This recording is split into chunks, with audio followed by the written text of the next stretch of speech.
No detail, just vague ideas. Andrew Williams.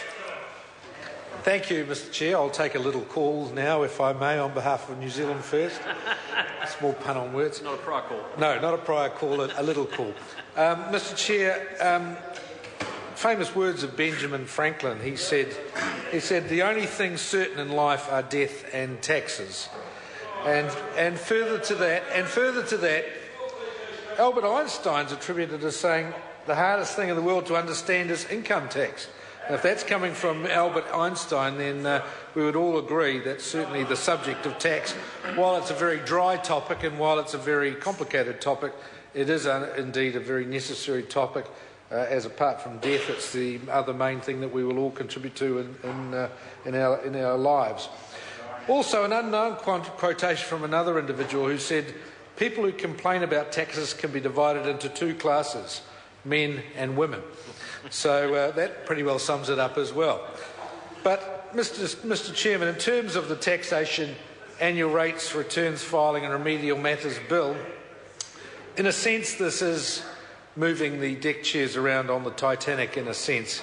It is somewhat extraordinary that many of the measures that are having to be brought through in this bill, and we do support it because anything is better than nothing, but it is very much a lot of tinkering around the edges in the opinion of New Zealand First, and it certainly is not an overhaul of the tax system that we have long sought under New Zealand First for many, many years. And in respect of some of the measures in this bill, it is only putting back what's been taken away, and we concur with previous speakers where KiwiSaver contributions by employers were reduced from 4% down to 2% just a year or so ago, to now come up back in this bill and be put back up to 3%, basically as an admission that that was an error in the first place, reducing those employer contributions. And, Mr Chair, we are disappointed that this House is having to basically redress errors of that nature from the past. It also says in the bill that taxes on bonus shares issued by companies, there will be taxes on bonus shares issued by companies. And again, we do wonder whether that will apply to the bonus shares that will be issued for the state-owned assets that are proposed to be sold off by this government.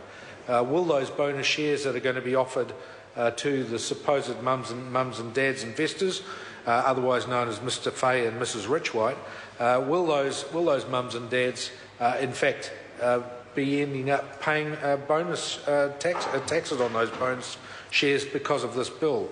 Who would know? Also, in terms of this bill, it does require taxpayers to choose to file a return, must file it for the previous 4 years. So that does tighten things up a bit so that people cannot just cherry pick with their tax returns and pick good years and not file in other years.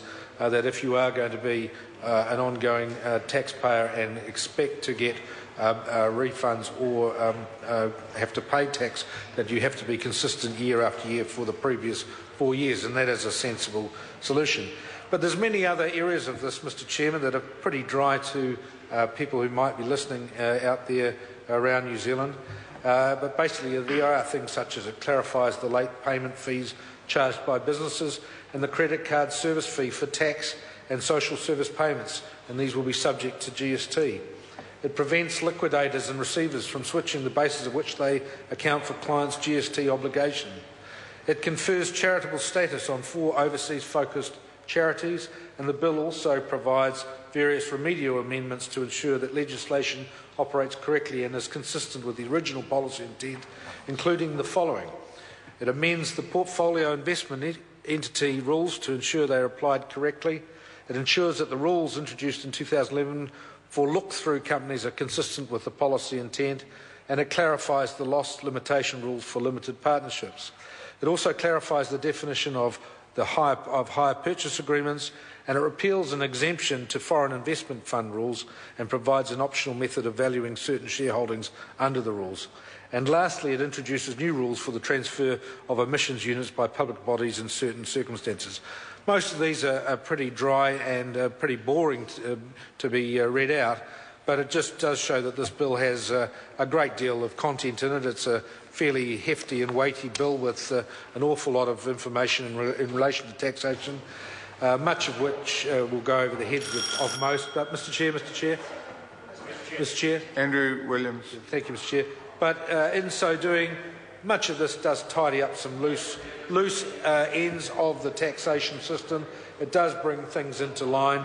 It does provide some improvements in areas after recommendation from the IRD and Treasury, and therefore it can only be advantageous in terms of a better tax system. But at the end of the day, Mr Chairman, it is still tinkering.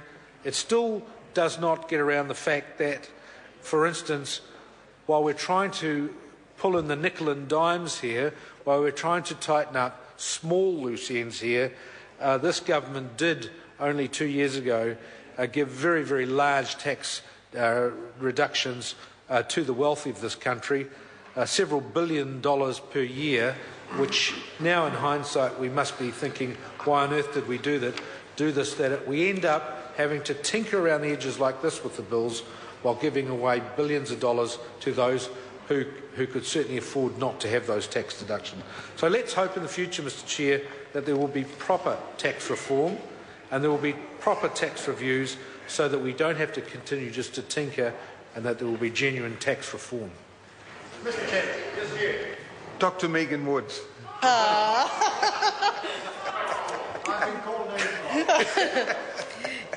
There is, Mr Chairman.